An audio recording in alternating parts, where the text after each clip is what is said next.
Welcome to Burlap Teachers. Enjoy the video. You start by confirming GeForce Experience is installed and the in-game overlay is enabled. This lets Nvidia capture Roblox smoothly. Once done, update drivers and reboot if needed to avoid dropped frames. Then open Roblox and load the exact game or server you want to record so the overlay detects the process. Make sure you choose windowed or full screen, depending on whether you prefer instant Alt-Tab access. This step gets everything ready for quick recording. You now configure the overlay. Press Alt+Z to open it and go to Record Then Settings so you control quality and file sizes. Choose Manual Record for simple clips or Instant Replay if you want to capture recent gameplay. Pick your microphone if you'll narrate. Next, set resolution and 60 frames per second for smooth Roblox footage and select a fast storage drive to avoid stutters.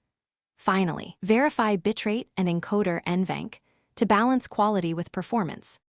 You're ready to record. Press Alt+F9 to start and stop manual recording, or use Alt+F10 to save an instant replay capture. These hotkeys keep you focused on gameplay. After recording, open the gallery in GeForce Experience to review and trim clips, or export to an editor for final touches. If you run into problems, no overlay, black capture, or missing audio, disable other overlays. Relaunch Roblox and GeForce Experience, then test again. That usually fixes detection and audio routing issues. Thanks for watching. Consider subscribing if this video helped you.